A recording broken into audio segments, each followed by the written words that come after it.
Assalamualaikum warahmatullahi wabarakatuh, teman-teman yang lagi di rumah aja. Teman-teman tetap di rumah saja ya. Hari ini saya akan menjelaskan tentang metafora. Seperti apa itu metafora? Analoginya seperti ini. Jika seorang anak kecil bertanya kepada Anda, apa itu cinta? Bagaimana Anda menjawabnya? Atau dia akan menjawab seperti apa? Satu jawaban yang Anda tidak akan merenungkan memberi anak itu pasti kamus. Ya, ya kalau diberi arti kamus pasti dia akan sangat berat. Tetapi dalam memberikan makna itu tetap harus melakukan sebuah perbandingan. Nah, seperti apa? Kita mungkin akan mengaitkan dia dengan sebuah pengalaman cintanya dengan akrab bagi anak-anak. Ya, kamu tahu cinta adalah perasaan yang kamu dapatkan ketika kamu, ibu dan ayahmu menciummu. Atau mungkin akan menceritakan hal-hal yang berbeda untuk menggambarkan cinta itu kepada anak itu. Ya, anak-anak belajar tentang moral, ide dan melalui cerita-cerita. Nah, itu adalah salah satu ilustrasi metaforis yang ada untuk anak-anak. Nah, jadi sebenarnya metafora itu apa ya? Nah, menurut Aristoteles, orang yang menciptakan istilah metafora, metafora itu berasal dari kata meta, artinya di atas, dan pherein atau mengalihkan. Artinya ada pengalihan citra, makna, dan kualitas sebuah ungkapan.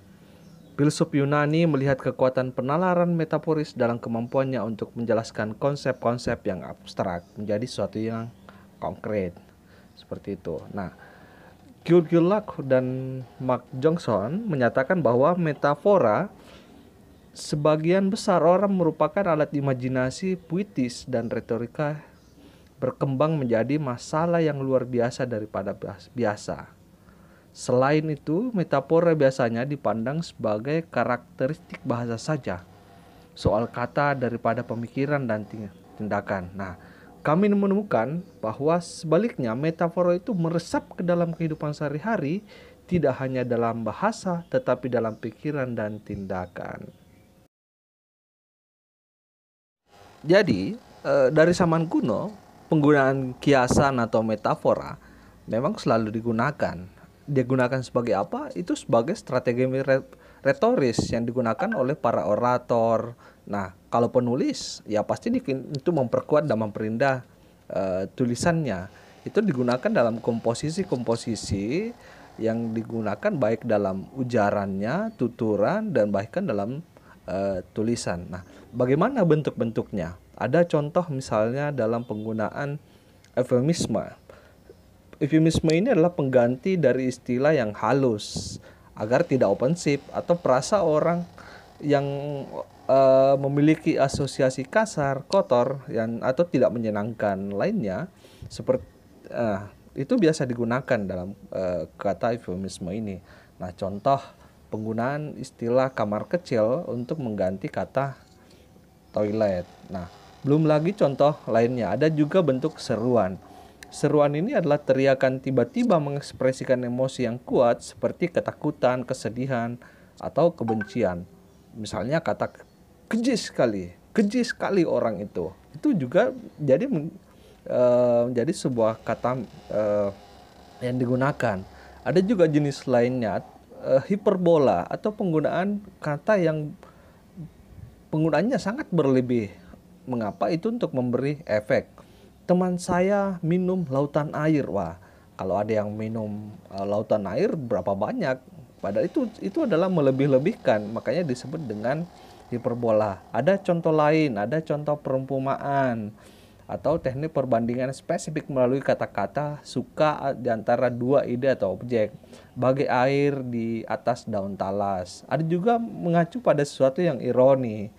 Ironi itu memang bicara yang syarat humor atau yang ringan, di mana kata-kata yang digunakan untuk menyampaikan makna bertentangan dengan literalnya. Seperti sepatu yang kamu belikan, sangat cocok untukku. hingga kakiku tidak muat memakainya. Itu adalah sebuah ironi. Ada juga menggunakan paradoks. Paradoks ini adalah pernyataan yang tampak kontradiktif dan tidak konsisten. Seperti misalnya kata dia agen rahasia yang terkenal. Wah, kalau agen rahasia yang terkenal seperti apa? Itu menjadi sebuah paradoks. Ada juga penggunaan personifikasi. Personifikasi ini adalah representasi benda mati atau abstrak ide sebagai makhluk hidup. Seperti kata terlihat awan mulai murung, bertanda hari akan hujan. Nah, kata burung di sini itu kan hanya untuk sebuah perbandingan untuk kata makhluk hidup, tetapi digunakan untuk melihat awan. Nah, itu juga contoh-contoh dari personifikasi.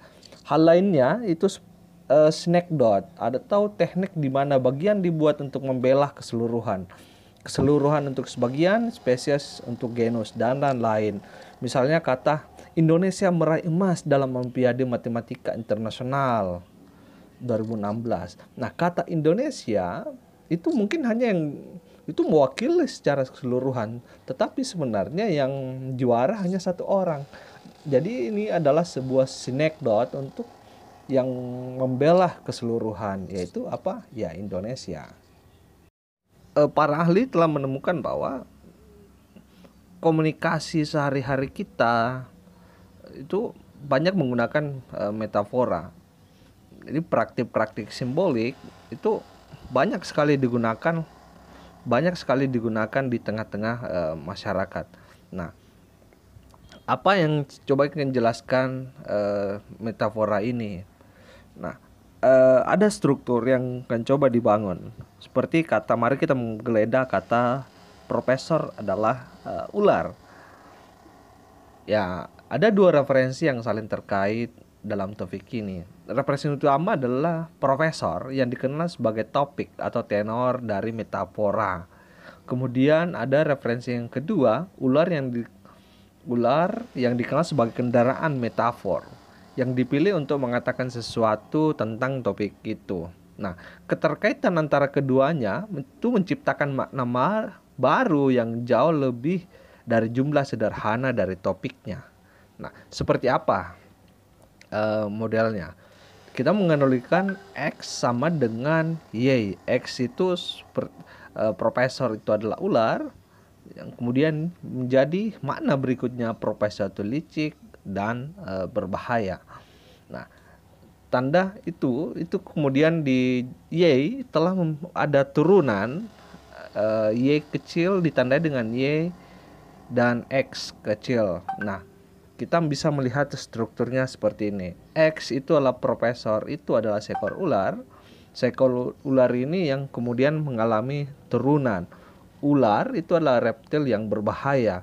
Jadi mengapa dalam pengertian berikutnya profesor ini sangat seperti ular, artinya dia sangat berbahaya.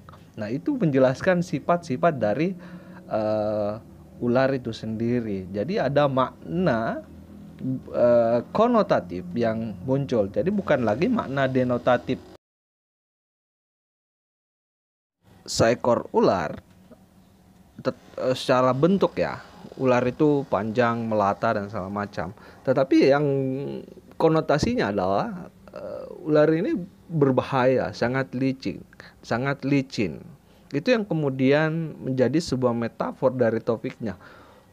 Jadi muncul makna konotatif dari profesor itu adalah ular. Nah, itu adalah sebuah metafor.